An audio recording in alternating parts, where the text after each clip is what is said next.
Let's talk about the New Balance XC-72.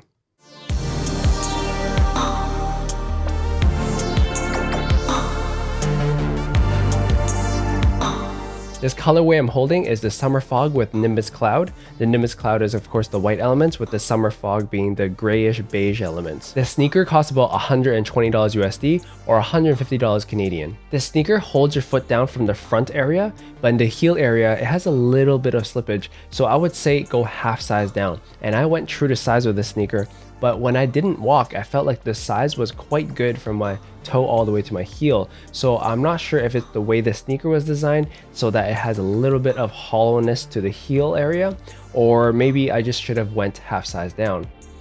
The really awesome part about the sneaker is of course the way it looks and the way it's designed. I think that the heel area being stuck out a little bit is really cool because it also adds a bit of bounce element. Because of the way the heel is sticking out, if you strike your heel, it actually allows your feet to feel like it's getting rebounded upwards. Now, naturally, if you put your foot into it and you stand there, it doesn't feel like it's soft or bouncy like Boost or UltraBoost. It just feels like a normal sneaker. But once you start striking your heel on the ground, that's when the bounce actually activates. Now, this sneaker design is of course very closely similar to how the Rick Owens Adidas sneakers look like.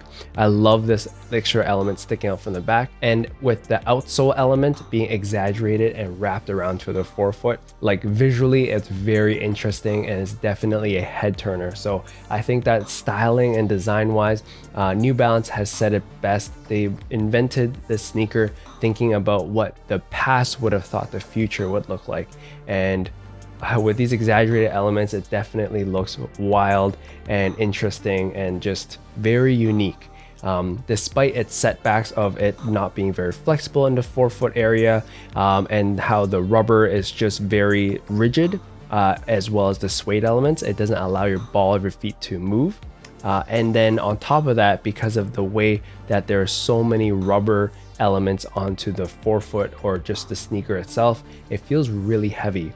Now, I thought maybe there's a trick of an illusion or something that New Balance could have implemented into the sneaker to make it not so heavy. For example, when I take a look at the Yeezy 500s,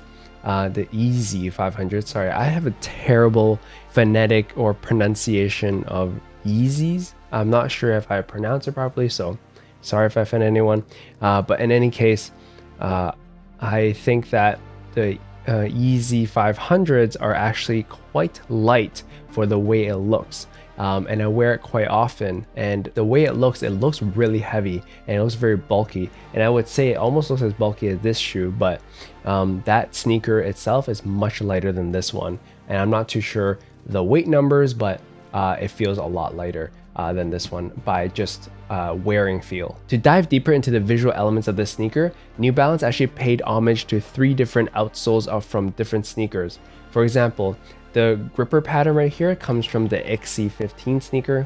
The studded pattern comes from the 375 sneaker.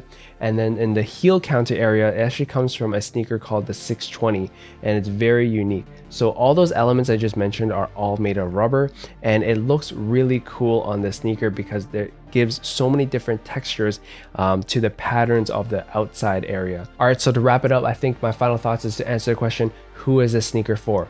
Well, this sneaker is definitely more fashion oriented or a lifestyle sneaker. It's definitely not a performance-based sneaker. Now, with this sneaker itself, I think that there's a lot of elements that makes it look like a really unique head turner or a conversational piece or statement piece. Those people who buy it for those reasons will have to know that there are some setbacks, such as the weight of the sneaker being a little too heavy, as well as the rigidity in the ball of the foot not having that flexibility. So if they don't mind that, then this sneaker is definitely perfect for them. All right, so to those who made it this far in this video, drop a hi or hello in the comment section below, or leave your thoughts about this sneaker. And if you haven't subscribed, hit that subscribe button. Thank you for watching my video. I will see you in the next one. You just got visualized. Peace.